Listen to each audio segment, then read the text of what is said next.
తాకట్టులో ఉన్న బంగారాన్ని విడిపించి ఆ రోజు ఆన్లైన్ రేటుకే మేము కొంటాం. Sharma gold company. నమస్తే రమగారు. నమస్తే జయ. రమగారు, శ్యామల నవరాత్రులు మనం దేవి నవరాత్రులతో పాటుగా కొంతమందికే తెలుసు అనుకుంటా నేను శ్యామల నవరాత్రులు కదండి. అసలు వీటి విధి విధానాలు ఏంటండి? సాధారణంగా ఇవి చెయ్యం మనం గుప్త నవరాత్రులు అంటారు. మనకి సంవత్సరంలో మనం ప్రముఖంగా చేసుకునేవి ఒకటి వసంత నవరాత్రులు, రెండోది శరన్నవరాత్రులు. ఇవి రెండు ఇంపార్టెంట్. అవును. వసంత నవరాత్రుల్లో మనం దేవి పూజ కంటే ప్రముఖంగా రామ పూజ నిర్వహించుకుంటాం. ఉచిత IVF IUI కన్సల్టేషన్, ఉచిత అల్ట్రాసౌండ్ స్కాన్. 49 అంటే సంతానం, 49 అంటే సంతోషం. చైత్రంలో వస్తుంది. అక్కడి నుంచి మళ్ళీ మనం శరత్కాలంలో వచ్చేటువంటి ఆశ్వేజ నవరాత్రులు, దేవీ నవరాత్రులు 9 రోజులు మనం పూర్తిగా అమ్మవారికి అంకితం చేస్తాం. ఇవి కాకుండా ఇంకొక 2 నవరాత్రులు చేసుకుంటారు. అందులో ఇదొకటి మాఘమాసంలో వచ్చేటువంటి ప్రతిపత్తు పాడ్యమి నుంచి నవమి దాకా శ్యామల నవరాత్రులుగా చేస్తారు. ఆషాఢంలో వారాహి నవరాత్రులు చేస్తారు. అది కూడా మనం చెప్పాం. అవును. అయితే వీటిని గుప్త నవరాత్రులుగా చెప్పబడుతుంది. ఇది అందరూ చేసుకునేది కాదు, అందరూ చెయ్యరు. ఒకవేళ చేసినా మనం అందరం చేసుకునే నవరాత్రుల్లో చేసినట్టుగా అందరినీ పిలిచి ధూమ్ధామ్గా చేసుకునే వ్యవహారాలు కావు ఇవి. అది చెయ్యరు. గుప్త నవరాత్రులే వీటి పేరు. ఇది నార్త్ ఇండియాలో ఎక్కువగా చేయబడతాయి. మనకంటే వాళ్ళు ఎక్కువ చేస్తారు. మన వైపు అంత ప్రముఖంగా కనపడదు. మన దగ్గర ఏంటంటే ఎవరికైనా మంత్రోపదేశం ఉన్నవాళ్ళు, విశేషంగా శ్యామలా మంత్రోపదేశం, మాతంగి ఉపదేశం ఉన్నవాళ్ళు, దశమహావిద్యల్ని కొలిచే అలవాటు పద్ధతి ఇళ్లల్లో ఉన్నవాళ్ళు చాలా కొద్ది మంది. చెప్పా కదా, అందరినీ పిలిచి చేసి తాంబూలాలు, పేరెంటాలు హడావిడేం ఉండదు. అమ్మవారిని కొలవటం మాత్రమే. ఈమెకి విశేషమైన కొలువులు చేసుకుంటారు. మంత్ర పునశ్చరణ విపరీతంగా చేస్తారు. అమ్మవారి శ్యామలాదేవిని కొలుస్తారు. ఈ శ్యామల ఎవరు అనేది ఒక ప్రశ్న ఉంటుంది మనకి. మనం కాళిదాసు రచించిన మా శ్యామల దండకం మనందరికీ తెలుసు. సినిమాలో ఉంది కాబట్టి ఆ మొదటి ముక్కలు అందరికీ నోటికి కూడా వచ్చుంటాయి. మహాకవి కాళిదాసు సినిమాలో ఉన్నది కాబట్టి.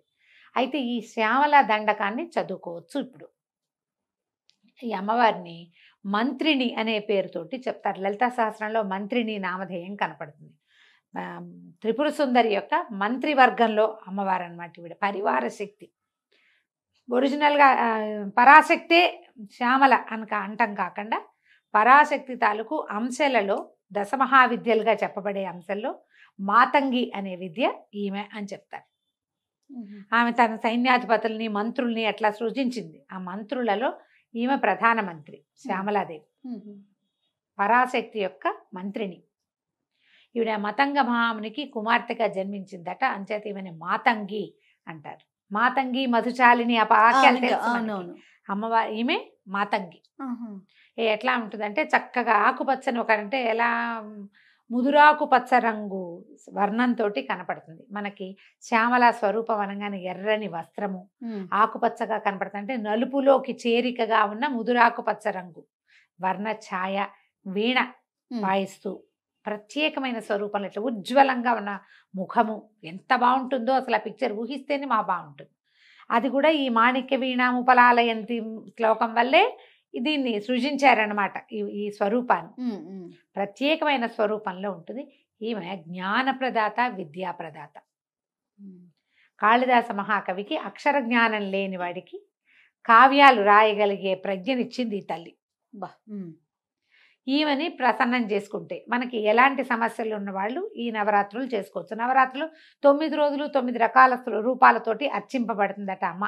ఎవరికైతే ఆ మంత్రం ఉందో, ఈ విధానం అలవాటు ఉందో వాళ్ళు చేసుకుంటారు. మనలాంటి సామాన్యులకి అంత వ్యవహారం అక్కర్లేదు.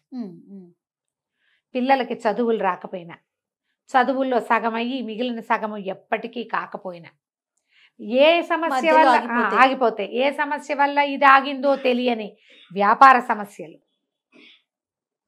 ఇలాంటివే ఏ రకంగానూ జ్ఞానం సంపాదించుకోలేని సమస్యలు, ఎలా సాల్వ్ అవుతుందో అర్థం కాని ప్రాబ్లమ్స్, ఏదైనా అద్భుతమైన సలహా కావాలి, అది మనకి ఎక్కడి నుంచి రాదు. అలాంటప్పుడు ఈ శ్యామల నవరాత్రుల్లో అమ్మవారిని అర్చిస్తే విశేషమైన ఫలితం లభిస్తుంది. దీనికి ఏం చేయాలి? అర్చనకి మనం మన ఇంట్లో ఉన్న ప్రతిమా విశేషమే అమ్మవారిది ఏ స్వరూపం ఉన్నా పెట్టుకోవచ్చు.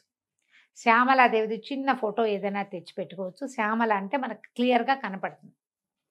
ఉజ్వలమైన ముఖకాంతితోటి, వీణతోటి ఉండేటువంటి స్వరూపం.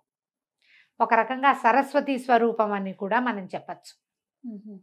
ఒక రకంగా సరస్వతి శాంతమూర్తిగా కనపడుతుంది. శ్యామలది డిఫరెంట్గా ఉంటుంది స్వరూపం. కానీ ఆవిడ జ్ఞానప్రదాతే, ఈవిడ ప్రదాతే. ఈ 9 రోజులు మనం అట్లా చేసుకోవచ్చు. ఒక పటం తెచ్చిపెట్టుకోవటం. శ్యామలకి మనకి అష్టోత్తరాలు అవి దొరుకుతాయి, ఓకే, కనపడుతున్నాయి. తర్వాత అదని చదువుకోవటం. రాజశ్యామల, రాజమాతంగి, ఈ పేర్లు వింటున్నాం. ఇప్పుడు ఇది వరకు లేవు జయ. ఇప్పుడు బాగా రాజశ్యామల హోమాలు అవి బాగా విశేషంగా ఎక్కడా పని అవ్వదు, పిల్లల చదువులు పని అయిపోతుంది. అలాంటప్పుడు ఈ రాజశ్యామల హోమం చేసుకోవచ్చట. రోజు మీరు చక్కగా శ్యామలా దండకం చదువుకోండి. ఓకే. ఈమెకి ముదురు ఆకుపచ్చ రంగు ఇష్టం. ఆకుపచ్చని వస్త్రం ధరించండి. ఒకరోజు చేసుకుంటాం, ఒక్కరోజే చేస్తాం. పోని నవమి నాడు చేసుకోండి, అష్టమి నాడు చేసుకోండి. 9 రోజుల్లో ఒక రోజైనా చేసుకోవచ్చు. 9 రోజులు మీరు శ్యామలా దండకం చదువుకుంటే అధికసి అధికం ఫలం. ఆకుపచ్చని పండు నివేదన పెడితే మంచిది. ఓహో. జామకాయలు, నారింజకాయలు, ఇప్పుడు కమలాలు కూడా ఆకుపచ్చ రంగులో వస్తాయి. రేగుపళ్ళు, ఆకుపచ్చటి రేగుపళ్ళు వస్తాయి. అలాంటివి నివేదన చేస్తే చాలా మంచిది, మంచి విశేషమైన ఫలితం లభిస్తుంది. నారింజలు చాలా ప్రీతి అని చెప్తారు. నార్త్ ఇండియాలో నారింజకాయలు వెతుక్కుంటారట ఈ రోజుకి. ఈ 10 రోజుల్లో వాళ్ళు ఏం చేస్తారంటే చండీ పారాయణ చేసే అలవాటు కొన్ని చోట్ల కనపడుతుంది మనకి. చండీ పారాయణం అంటే చండీ దుర్గా సప్తశతి అని చెప్తాం కదా, చండీ, అది పారాయణ చేయటం, చదువుకుంటూ వెళ్ళటం. అది ఎట్లా అంటే అసలు ఆపకుండా చదువుతారు. ఓ 3 గంటలు నేను చదువుతా, నాకు అవుతుండగా ఇంకోళ్ళు వచ్చి కూర్చుంటారు. ఆ తర్వాత 3 గంటలు వాళ్ళు చదువుతారు. అఖండ చండీ పారాయణం చేస్తారు. 9 రోజులు క్షణం గ్యాప్ లేకుండా చండీ అలా పునరావృతంగా చదువుతూనే ఉంటారు. ఎన్నిసార్లు కుదిరితే అన్నిసార్లు. మనం అఖండ చండీ పారాయణాలు అవి మన వల్ల కాదు. దుర్గా సప్తశతి దగ్గర పెట్టుకుని ఈ 9 రోజుల్లో పూర్తి చేసుకోండి. 700 శ్లోకాలు ఉంటాయి. మీ వల్ల అయితే చేయగలిగితే చేయండి అని చెప్తున్నాను. ఓకే. దీన్ని 10 సార్లు చేస్తా, 8 సార్లు చేస్తా, 16 చేస్తాను, రోజంతా చేస్తూ ఉంటాను, లాంటి విపరీత నియమాలు పెట్టుకోపోకండి. మన సమయానుకూలంగా చేయండి. ఓకే. ఇది శ్యామలా దండకం అద్భుతమైన ఫలితాన్ని ఇస్తుంది. అది నోరు తిరగదు, నిదానంగా చదువుకోవాలి. అసలు ఎన్ని పెద్ద పదాలు కలిపిన సమాసము, అది ఇంత పెద్ద సమాసం. 3 లైన్లు రాస్తే కానీ సమాసం పూర్తవుతుంది. అది ఎక్కడ ఆపాలో తెలియదు, ఏ పదాన్ని ఎలా విరవాలో తెలియదు. మీ వల్ల అంత కాకపోతే ఇంకా సులువు చెప్తాను. ఒక్కడి మాణిక్య వీణాముపలాలయంతి మదాలసాం మంజుల వాగ్విలాసాం మాహేంద్ర నీలజ్యుతి కోమలాంగి మాతంగ కన్యా మనసా స్మరామి. చిన్న శ్లోకం. ఇదేనా? దీన్ని నెంబర్ ఆఫ్ టైమ్స్ చదువుకోండి. ఇది బాగుంది.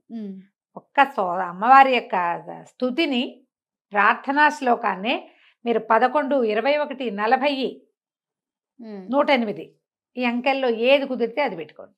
ఓకే. మాల పెట్టుకుని మాలతోటి 108 సార్లు చేసినా కూడా మీకు మంచిదే. ఆమెను స్మరించాలి. మామూలు మీ రోజువారీ పూజ దీపారాధన చేసుకోండి. ఈ 9 రోజులు శ్యామలని తలుచుకుని శ్యామలాదేవిని ప్రార్థించి ఒక ఆకుపచ్చటి పండు, జామ పండు నివేదన పెట్టండి. పసుపుగా ఉండేది కాకుండా గ్రీన్, కొంచెం ముదురుగా పచ్చగా ఉన్నది. అంటే ఎట్లా అంటే దూరగా ఉన్న కాయని నివేదన పెట్టండి. ఓకే. పిల్లలకి ప్రసాదంగా ఒక పండు పెట్టండి. ఈ మాణిక్య వీణాముపలాలయంతేమో చిన్నపిల్లలకు కూడా వస్తుంది. 5 ఏళ్ళు వస్తే చాలా చక్కగా వచ్చేస్తుంది. పిల్లలతో కూడా చెప్పించండి. 3 టైమ్స్ 5 టైమ్స్ 11 టైమ్స్ చెప్పించండి. ఏమైనా అలాంటి సమస్యలు ఉంటే తీరుతాయి. ఇది చేయగలిగితేనే, అత్యవసరంగా ఇది చేయవలసిందే అన్న నియమం లేదు. మీకు తీరని సమస్యలు, ఎక్కడా సమాధాన పడలేని ప్రాబ్లమ్స్లో కనుక మీరు ఇరుక్కుని ఉంటే మీకు ఈ అమ్మ ఏదైనా ఒక సమాధానాన్ని ఇస్తుంది, శ్రద్ధతోటి కనుక చేస్తే. విశేషంగా చేయాలంటే ఎవరన్నా పురోహితుని పెట్టుకుని అర్చనా కాలాదులు జరిపించుకోవచ్చు. మనం అట్లా చెయ్యం, మన వైపు ఆ విధానమే లేదు. నేను చెప్పిన విధానంగా చేసుకోండి. తప్పకుండా అవకాశాన్ని బట్టి చేయటమే. తప్పకుండా. నమస్తే.